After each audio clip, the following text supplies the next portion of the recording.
So we know a relation is a function. Anything that we can write in ordered pairs is a relation. We have functions if we pass the vertical line test, or if no x is used twice.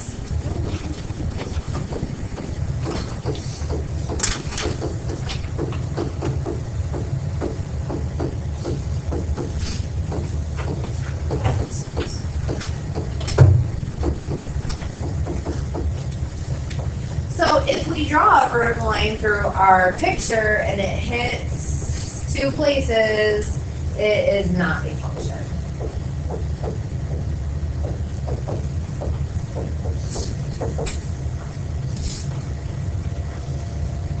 So that circle, not a function.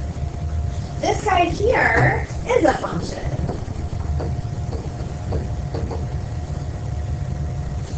So is this guy that looks like a V, this is also a function.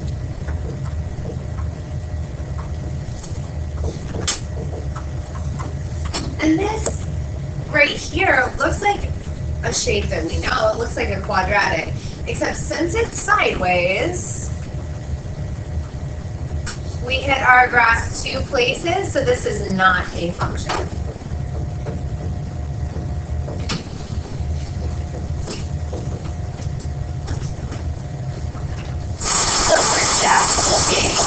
We're just looking at pictures. We're doing that vertical line test. We're doing that vertical line test and just seeing if we hit our vertical line 2 times, then we don't have a function. That x, like this would be 2, that x is used twice. Here, this x at -1 is used twice. The other thing we're asked to do for these is domain and range. So I like to do this by kind of putting a box around. Remember, domain is the x's that we're using, and range is the y's that our function uses. So domain here, this circle goes from 1 to 5. So our domain would look like this. 1 is less than or equal to x is less than or equal to 5. I really kind of like to write it as a fill in the blank. Smallest x, biggest x. And here, smallest y, well here our smallest y is 1, and our biggest y is 1, 2, 3, 4. 1, 2, 3, 4, oh, 5. 1, so 5 is 1. So remember, domain, smallest x to biggest x, range, smallest y to biggest y. You kind of end up having a box around your function. I'm going to do the same thing here.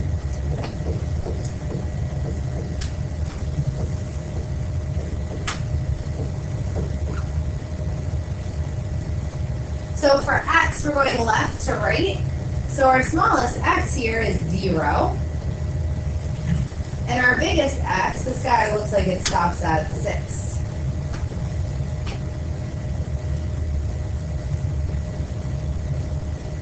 For y's, it looks like this comes down to -6. It's kind of the bottom of that curve.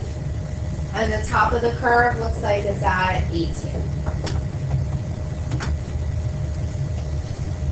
That's your domain and range. For this is actually called an absolute value function. This guy has arrows. So if we have arrows going out forever in both directions, that means we're going to hit every x value. So for x's, we can say all real numbers for domain. You can use that double bar R if you like it. Range, this works, our range here is going to work like it did with quadratics, where we have a bottom number. So this looks like it's at -1. So y is greater than or equal to -1.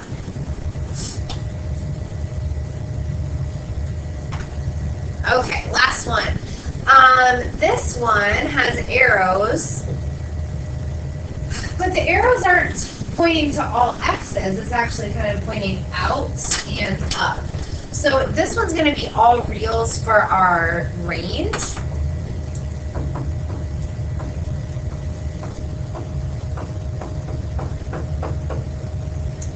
And for our domain, we have a smallest number. So that smallest x is negative 2. X is greater than or equal to negative 2 for our domain there.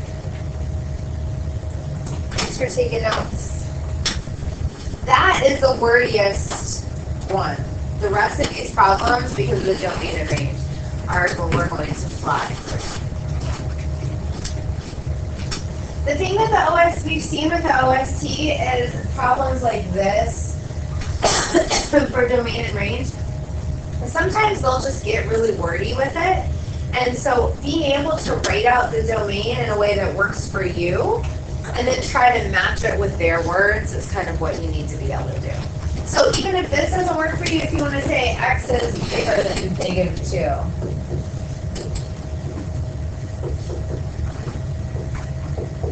That's kind of what I would write on my scrap paper and then try to match it with whatever crazy words that they use, because they could use crazier words. Okay, complete each table so that f of x is a function and g of x is not. So we want this to be a function and this not a function. It's really helpful to write that down. So here's the thing. The y's don't matter, the x's do. So the only thing that this x cannot be, if this is going to be a function, we cannot repeat. We see this question every year. Every year we've seen this test, we've seen this question. So if I look in my x column, I have 0, I have 1. You can put any number other than 0 and 1 there. And then you can put any numbers you want in for your y's. The y's don't matter.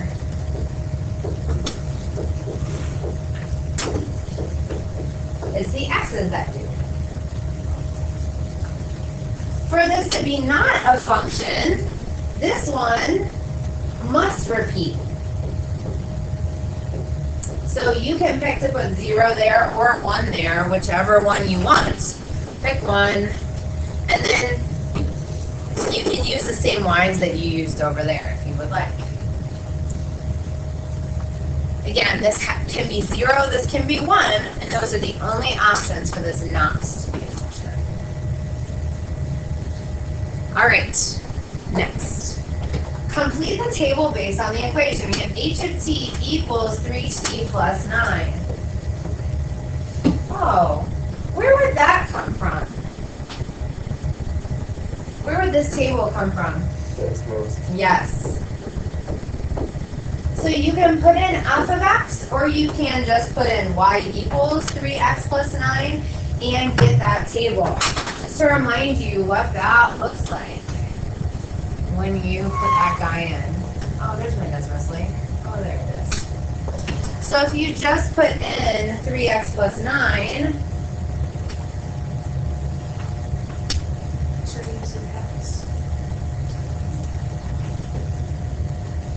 then grab your table and you can, I don't know why that keeps popping up, but you can get any values that you want. So we want what goes with 0. So the reason this is here is so I can write on it. But 9 goes with 0. The x that goes with 21. So on Desmos, they give you negative 2 to 2. So I would just do this. Put in 3. If you hit down, it's going to keep giving you the values that you need. Do that as many times. It takes little to no effort. You can hit down as many times as you need to get the values that you need. Otherwise, you have to solve equations here. So 21 is paired with 4.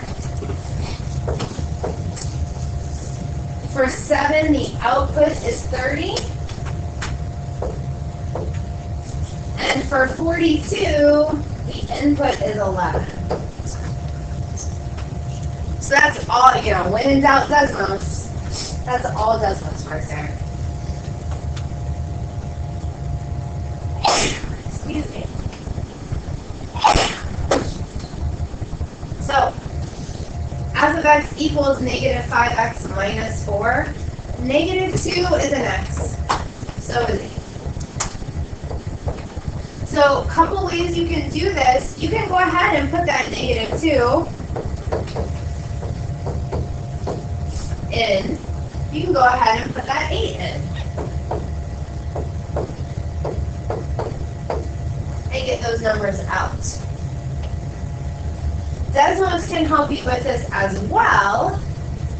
Remember, if you use that function notation, as long as you define it as f of x, you can put in f of -2 and f of 8.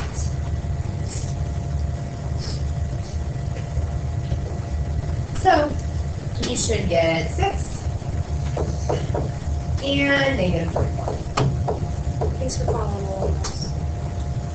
Either way, you're putting that in the calculator and getting those answers. Whether you're doing it all in the calculator, like here, with the function notation, or whether you're putting in the x yourself. You don't care which way you do it.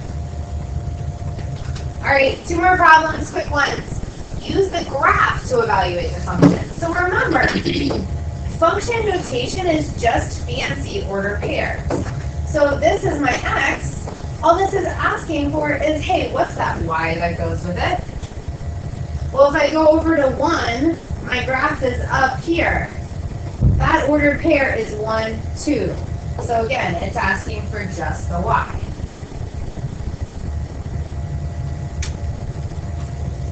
Here's my x.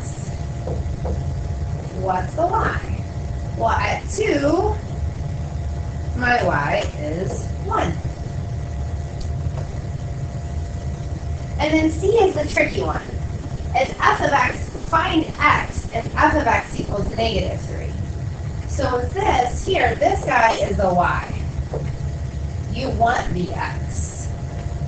So what I like to do is go down to y equals -3 and just go across until I find where that x value is. Okay, there's my y equals -3. My x that goes with it is 3. That notation is tricky there, just because it's a little easier to think input-output instead of output-input. We can box this guy up to do domain and range as well. Domain here, we're going from our smallest to our biggest. So our smallest x, we have an open circle on -3, so we would do that. So the only difference is we would not have an equals with that smallest number because of that open circle. So -3 is less than x is less than or equal to 3. And then range, our bottom number, oh, it's going to look just like that. So our bottom number here was -3, and our top number is 3.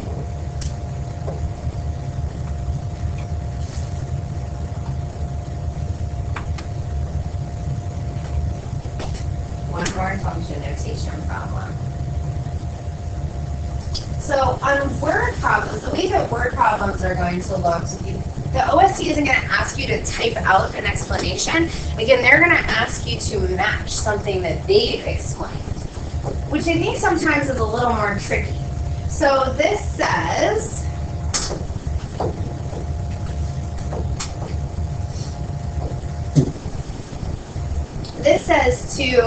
that we have an equation that models the path of a ball. So here's the equation.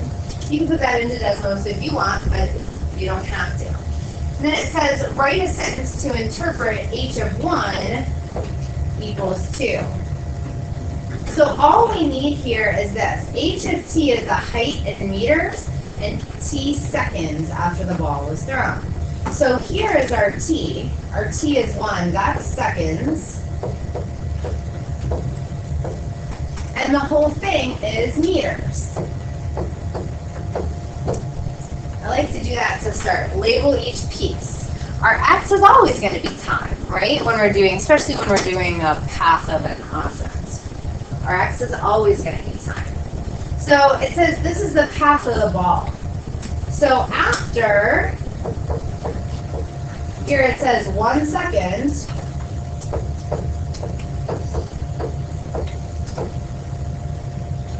The the ball is 2 meters high. It's really easy to kind of write that out on your scrap paper and then figure out which one of their descriptions matches. And that's what we want you to do. What's easier than doing that is kind of skimming through and picking one, but that's probably not the way that you're going to pick the right answer because their wording is so similar on some of the questions. So you want to be really careful. Okay, so now you're going to complete the Day 1 Functions Part 1 quiz and the Day 1 Functions Part 2 quiz. And they are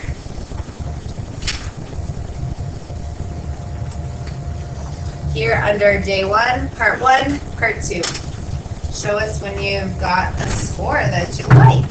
All of these quizzes you can do more than once. You will not get the same problems, at least in the same order. Some of the question banks have, we give you 10, but there are actually 30 problems behind the scenes that are being scrambled for you. Some of them, there are 6 problems. We assign you 6 and there are only 8. So it just depends. Okay,